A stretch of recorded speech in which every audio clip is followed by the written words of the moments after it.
Hello all, I'm Sai and you're watching The Book Dragon. In today's video, we are going to see my January TBR.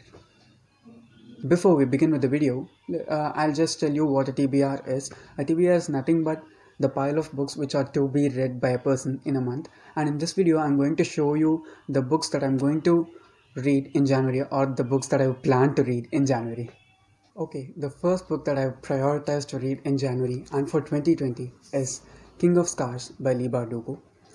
Uh, if you don't know, Lee Bardugo is my most favorite author of all time, and this book called King of Scars is the sixth book in the Grisha series in which she's writing. The Grishaverse is a universe in which many things happen. It is a fantasy universe, duh, because I like fantasy, everyone knows that. Now, let's see something about King of Stars. In King of Stars, we are going to see the main character called Nikolai Lantsov, who's the Prince of Ravka. Now, Ravka is a country in the Grishaverse where all the Grisha, that is the magicians of this world, exist. And this is the first book in a duology about Nikolai, and the book is called King of Scars. This story revolves around Nikolai as a ruler and how he faces all those problems from other nations inside the Grishaverse and how he overcomes them. There are two other characters involved in the story as main.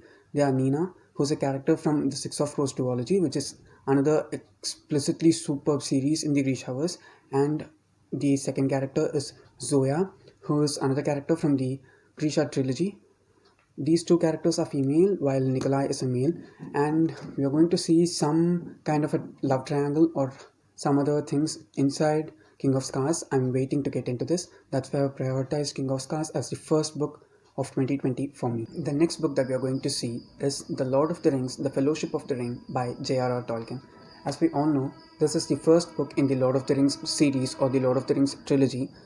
The Lord of the Rings is one of the most sought after series in the fantasy genre. It is very much praised for its world building, its complex magic system, and its attention to detail in a very good way. We can see numerous friendships and relationships building out throughout the story, and I'm waiting to get started with The Lord of the Rings. And it is also said that The Lord of the Rings, The Fellowship of the Ring, is the most favorite compared to all the other three books in the series. If you didn't know, the Lord of the Rings was not supposed to be three different books. It was supposed to be one big book, but the publisher decided to split up the story into three books, and that's why we have The Fellowship of the Ring, The Two Towers, and The Return of the King, of which I'm going to read The Fellowship of the Ring this month. I'm very much eager to get into this because it's fantasy and it's this huge. See, it's this huge. Let's see, because I'm planning to read more fantasy this year compared to the previous years, and The Lord of the Rings is a series which I plan to finish off this month for sure. The next book that we are going to see in my TBR is The Great Gatsby by F. Scott Fitzgerald. One of my aims for 2020 is to read at least one classic per month, so I've decided to give The Great Gatsby a go this month because it's short mainly, and many people say that this is one of their favorite classics of all time, and it is pretty short. You see, I can read this within a day if I want to, if I have the mood. Basically, I don't read that many classics because the language is a bit tough and I'm not that much drawn towards such books. I want the books to be easy to read and easy to comprehend, and I want to enjoy the books rather than just read through them. Now, this is a tale about money, ambition, and power. Many people say that this is the American dream when it comes to a book, and it was written in the 20th century, as we all know. Let's see. I don't know anything more than this about The Great Gatsby, but I'm planning to give this a go because I have to reach my goal of reading a classic per month, right? The next book that we are going to see in my TBR is a non-fiction book, and it is The Quick and Easy Way to Effective Speaking by Dale Carnegie. I picked up this book because I read the book How to Win Friends and Influence How to Win Friends and Influence People by Dale Carnegie last year, and I liked the book so much. It wasn't boring at all, and it was a bit longer than this book. The other reason why I picked up this book is because it is short, and I can get a lot from a short book that is non-fiction, most probably.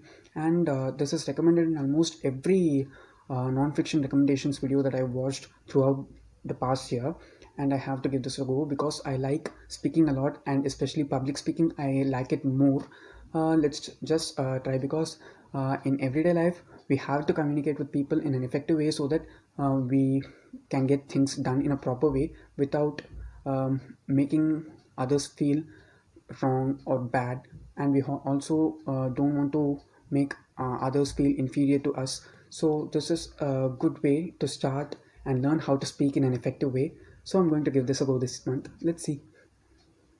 That's it for today. If you did enjoy the video, please do like, comment and subscribe, and share the video as much as you can. And don't forget to ring that bell icon to get notified every time I post a new video. Thanks for watching.